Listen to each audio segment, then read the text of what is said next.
Sebagai seluruh bangsa Indonesia, tetap tegakkanlah kepalamu. Jangan mundur. Nama Soekarno sebagai pejuang kemerdekaan dan Presiden pertama Republik Indonesia selalu melekat dengan sejarah Indonesia.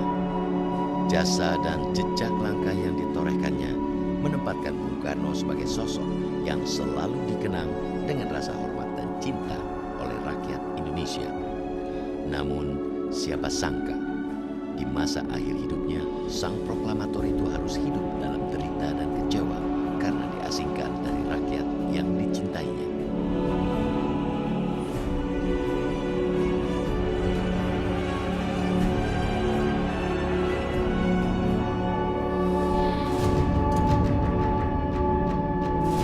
Kepemimpinan Soekarno sebagai Presiden Republik Indonesia yang terentang sejak tahun 1945 mulai goyah dan memasuki tahap kritis sejak pecah peristiwa 30 September 1965. Peristiwa pembunuhan 7 perwira Angkatan Darat pada dini hari tanggal 30 September 1965 menjadi awal turbulensi politik yang berdampak besar bagi kehidupan bangsa Indonesia, termasuk bagi jalan hidup Presiden Soekarno. Dari situ mulai gegernya, goro-goronya di negara kita ini gitu. Sebetulnya Gestapo itu adalah suatu upaya yang dalangnya itu terutama ya mungkin dari pihak Nekolim untuk menjatuhkan Bung Karno. Tapi kudeta ini merupakan istilahnya kudeta merangkak. Jadi dari September itu sebetulnya maksudnya menggulingkan Bung Karno, tapi tidak serta-merta pada hari H tanggal 30 September atau 1 Oktober itu. Tragedi penculikan dan pembunuhan yang dilakukan sejumlah anggota rezimen Cakrawirawa atau pasukan pengawal presiden ini menempatkan Partai Komunis Indonesia atau PKI sebagai tertuduh. Salah satu partai pendukung utama Soekarno ini dituduh mengotaki pembunuhan dan berupaya melakukan kudeta pemerintahan. Tuduhan terhadap PKI ini melemahkan dukungan politik yang dimiliki Soekarno. Mulai awal ya semacam pembasmian orang-orang yang dituduh sebagai PKI di berbagai kota itu. Nah, makanya karena situasinya tidak begitu aman buat Bung Karno, ya, makanya Bung Karno menginginkan situasi aman untuk bagaimana caranya dia ingin melakukan penyelesaian melalui politik. Gitu. Karena orang-orang kan menginginkan supaya PKI dibubarkan, tapi Bung Karno bilang tunggu dulu, karena Bung Karno sendiri ingin tahu apa benar sebenarnya dalam daripada peristiwa ini yang seperti dituduhkan. Gelombang demonstrasi yang kian marak terjadi saat itu mencapai puncaknya pada 12 Januari 1966 ketika para demonstran yang tergabung dalam Kesatuan Aksi Mahasiswa Indonesia mendatangi DPR GR dan mengajukan tritura atau 3 tuntutan rakyat, meliputi tuntutan pembubaran PKI, penurunan harga, dan pembubaran Kabinet Twikora. Belakangan demonstrasi itu juga berkembang menjadi hujatan terhadap kepemimpinan Soekarno yang dianggap enggan membubarkan PKI.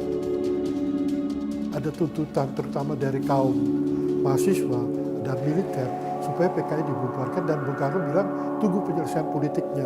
Kenapa Bung Karno bilang tunggu penyelesaian politiknya? Karena dia menganggap dia masih belum tahu sebenarnya siapa yang bertanggung jawab pada persoalan ini gitu. Apa benar yang dituduhkan PKI gitu. Makanya dia bilang tunggu penyelesaian politik. Nah, tapi rupanya tidak ada kesabaran untuk menunggu penyelesaian politik. Ya makin lama makin terseret-seret. Ya akhirnya Bung Karno menjadi orang yang dituduhkan. Jangan-jangan Bung Karno terlibat pada peristiwa itu. Untuk memulihkan kondisi keamanan dan ketertiban, Soekarno mengeluarkan surat perintah 11 Maret atau Super Semar kepada Letjen Soeharto selaku Menteri Panglima Angkatan Darat dan Komandan Pangkop Tim. Di luar perkiraan Soekarno, Super Semar justru makin menggerogoti kekuasaannya sebagai presiden. Soeharto menggunakan Super Semar untuk membubarkan PKI dan menahan 15 menteri yang dikenal loyal kepada Soekarno dengan alasan terlibat atau dekat dengan PKI. Setelah Super Semar, setelah tanggal 12 Maret itu sebagaimana tertulis di koran dan di berita-berita media itu habis tuh. habis tuh semua, ditangkap-tangkapin dengan dalih mereka terlibat G13 dan sebagainya. Setelah membubarkan PKI dan menahan 15 menteri, langkah Soeharto dalam menafsirkan Super Semar tidak berhenti. Dengan alasan memenuhi aspirasi masyarakat, Soeharto kemudian membentuk Majelis Permusyawaratan Rakyat Sementara atau MPRS. Lewat MPRS inilah, kewenangan Soekarno sebagai presiden kian terlucuti. Dalam sidang umum MPRS yang digelar 20 Juni hingga 6 Juli 1966, laporan pertanggungjawaban Presiden Soekarno yang berjudul Nawaksara ditolak. Pada saat yang sama, MPRS juga menetapkan TAP MPRS tentang Super Semar. Waktu itu kan mulai jabatan Soekarno mulai digerogoti ya. Artinya dalam pengertian ada pengurangan jabatan. Dulu ada jabatan dua, makanya orang bilang ada dualisme kepemimpinan. Ada satu yang dinamakan Presiden Soekarno, dan satu pejabat Presiden Soekarno. Tapi walaupun Soekarno disebut sebagai presiden, pada dasarnya Soekarno sudah tidak mempunyai kekuasaan. Yang mempunyai kekuasaan adalah pejabat Presiden Soeharto.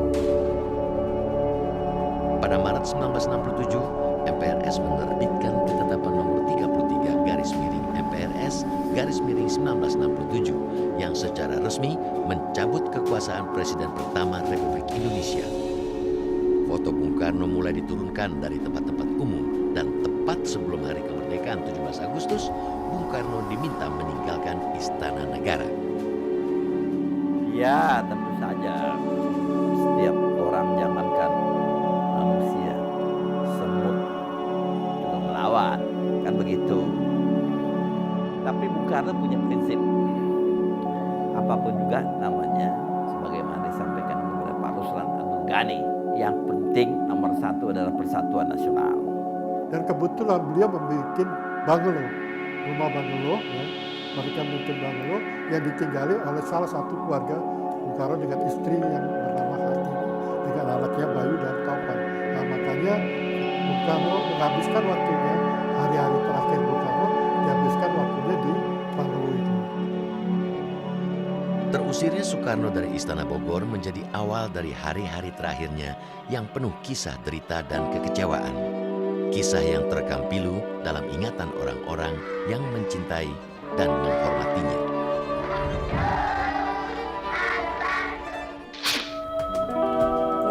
Dalam keadaan kesendirian itu, beliau menangis terseduh-seduh terus meluk saya.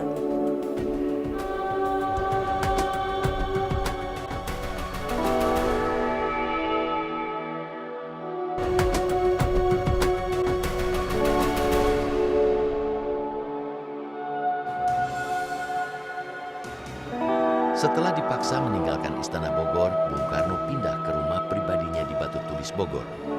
Mantan Presiden pertama Republik Indonesia ini menyandang status sebagai tahanan politik yang tidak bebas bepergian. Dalam situasi itu, anak-anak dan istrinya yang setia menjenguk menjadi satu-satunya pelipur bagi kesendirian Bung Karno.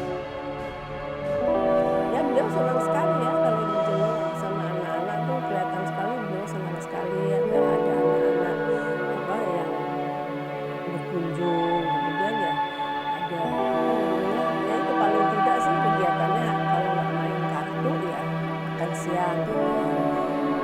Tapi yang apa yang sangat mengharukan itu waktu itu saya datang sendiri gitu ya, duduk berdua di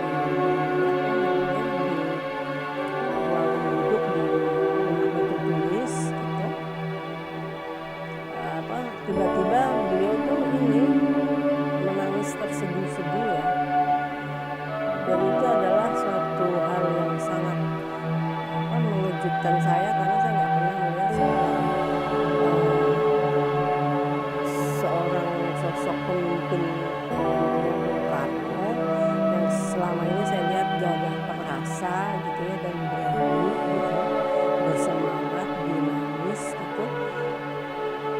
Terus dalam keadaan kesendirian itu dia menangis terseduh-seduh terus meluk saya gitu. Status tahanan politik yang membuat hilangnya kebebasan Bung Karno untuk bepergian ikut dirasakan banyak orang terdekat.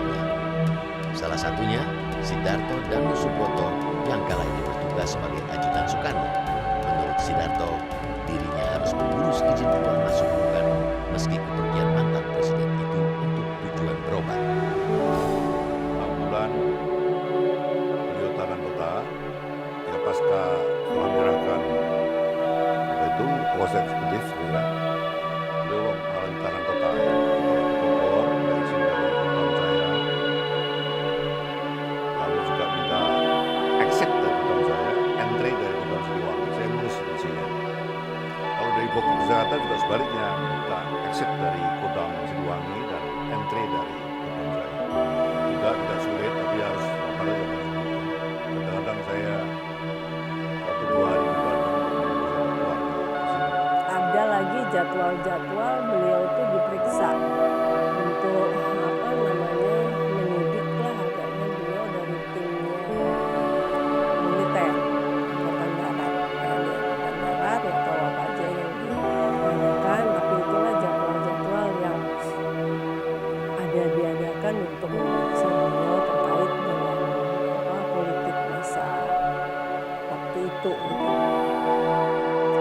Dan kalau sedang diperiksa oleh tim militer tersebut, kita anak-anak dilarang berkunjung.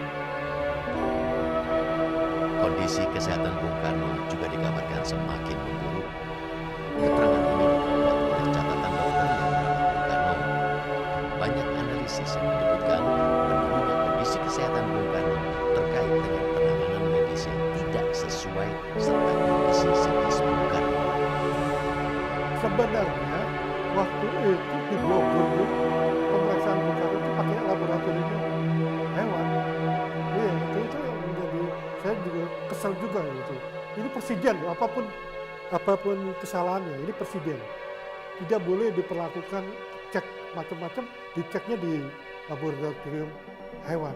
Nah, waktu itu ada orang berkeinginan gimana kalau Bung Karno diberikanlah peralatan untuk penyembuhan ginjal itu dari Inggris, tapi nggak pernah diselesaikan.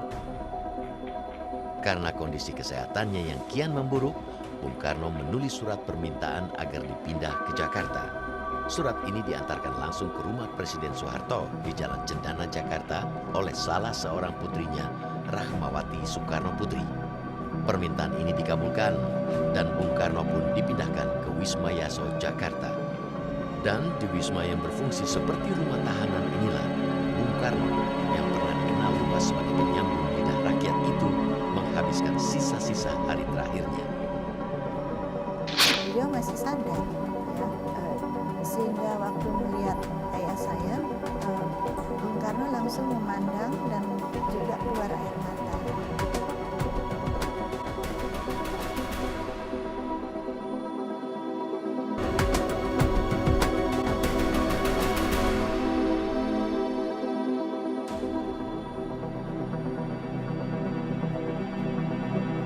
Pemindahan Bung Karno ke Wisma Yaso di Jakarta tidak membuat kondisi kesehatannya membaik. Di rumah ini, Bung Karno justru makin sering diperiksa oleh Kop-Kop Kamtib yang menyelidiki tuduhan keterlibatannya dalam gerakan 30 September. Perjumpaan Soekarno dengan dunia luar juga kian dibatasi. Hanya pihak keluarga serta tenaga medis yang diizinkan menemui Soekarno dengan waktu yang sangat terbatas. Di tengah penyakit yang terus menggerogotinya, Bung Karno pun didera kesendirian, kesepian, dan kesedihan.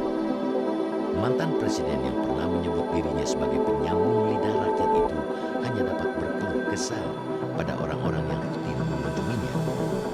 Kepada Dr. Mahar Marjono, misalnya, Bung Karno kerap mengaku bingung mengapa ia diperlakukan bak seorang tahanan di rumahnya sendiri. Keluhan Soekarno ini menerbitkan rasa iba tak terkecuali dari Presiden Soeharto. Pada awal tahun 1970, Bung Karno pun tak lagi diinterogasi. Bung Karno juga lebih leluasa beraktivitas setelah ditunjuk kepala keamanan baru di Wisma Yaso. Walaupun ada sudut manusiawinya pengawal Bung Karno di Wisma Yaso itu, ada orang Bung Karno terkagum-kagum, ada orang Indo, ada orang Indo tapi punya simpati gitu Bung Karno. Dia bilang gini, Bung, kalau ada pemimpin politik Anda mampir di ruangan, bahaya.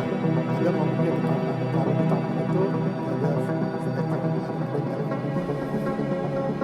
Namun, sedikit melonggarnya pembatasan aktivitas Bung Karno tidak membuat kondisi kesehatannya membaik. Hari demi hari, kesehatannya terus menurun. Bahkan, pada hari ulang tahunnya yang ke-69, pada tanggal 6 Juni 1970, Bung Karno tidak bisa dari panggung dan tempat. Di hari inilah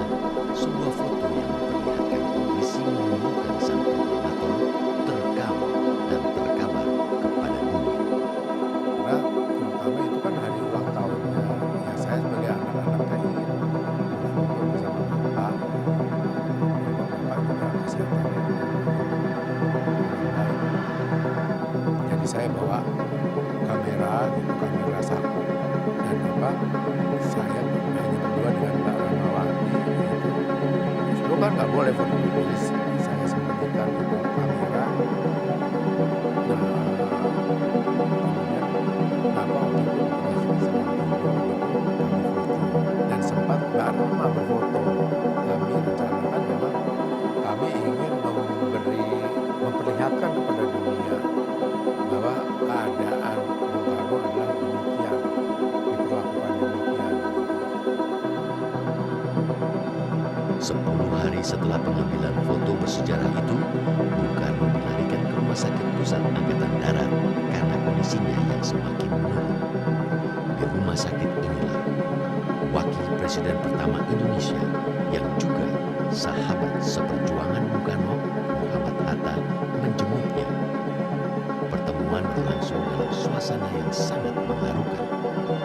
Ya, waktu itu pertemuan hanya 30 menit dan pada waktu itu kondisi dari Bung Karno sudah sangat sakit. Saya bersyukur bahwa Bung Hatta waktu datang ke membesuk Bung Karno, menjenguk Bung Karno itu, beliau masih sadar. Ya, sehingga waktu melihat ayah saya, Bung Karno langsung memandang dan juga keluar air mata. Jadi beliau berbaring di bantal kan, dan air matanya keluar dari matanya karena berbaring, jadi jatuh ke bantal lewat mata, lewat bagian atas pipi. Dan Bung Hatta melihat tangan Bung Karno yang sudah bengkak di sini juga, dan pijat, tapi bukan pijat seperti bukan pijat kan, karena beliau sudah terlalu bengkak, jadi hanya membelai-belai begitu ya. Bung Karno menanyakan Mukhatut Metyo, artinya apa kabar gitu, dalam bahasa Belanda, karena mereka terbiasa berbahasa Belanda. Beliau melihat Bung Karno dengan kondisi seperti itu, mengatakan, "No, bagaimana kabar?" Gitu. Terus Bung Karno menjawab, Mukhatut Metyo. Jadi saya mengingat bahwa Bung Karno meminta kacamata kepada suster yang berada di situ untuk bisa melihat Bung Hatta lebih jelas lagi itu, dan air mata juga keluar. Tapi beliau sudah terlalu sakit untuk berbicara banyak, jadi hanya hati berdua, hati yang berbicara. Nah ini saya kira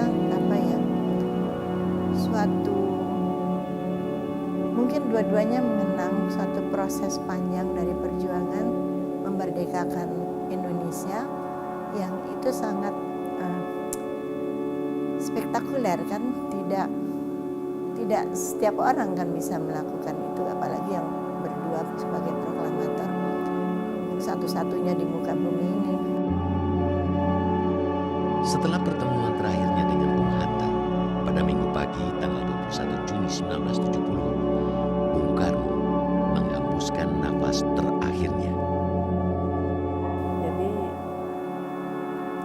setelah koma itu ada berapa hari gitu ya, kemudian kita dipanggil lagi karena keadaan Bapak sudah kritis gitu. Nah waktu sudah kritis itu ya saya sudah berpikir bahwa agaknya ini akhir daripada Bapak gitu. Jadi waktu kita kumpul gitu ya tinggal menyaksikan beliau mulai dicabut-cabut alat bantunya gitu. Ya terus ada bernafas panjang 3 kali ya, terus sudah. Minggu pagi 21 Juni 1970, jenazah Bung Karno disemayamkan di Wisma Yaso. Beberapa jam kemudian, meski tidak sesuai dengan permintaan pihak keluarga, pemerintah Soeharto memutuskan memakamkan jenazah Presiden pertama Republik Indonesia itu di Blitar, Jawa Timur. Saat jenazah Bung Karno dibawa ke Blitar, rakyat berbondong-bondong memberikan penghormatan. Di sepanjang jalan, dari bandara hingga ke tempat pemakaman, ratusan ribu orang berdiri di tepi jalan, menundukkan kepala dan sebagian menangis, melepas atas kepergian sosok yang mereka kagumi, sosok yang sangat mereka cintai. Perjalanan hidup seorang Soekarno yang penuh dengan drama, perjuangan, inspirasi, tragedi, dan pengorbanan adalah kisah tentang tokoh besar yang tak akan lekang oleh waktu. Kelahiran, hidup, dan kepergian salah seorang pahlawan terbesar yang pernah dimiliki bangsa Indonesia itu akan selalu dikenang dengan segenap rasa kagum, penghormatan, dan cinta yang takkan pernah habis.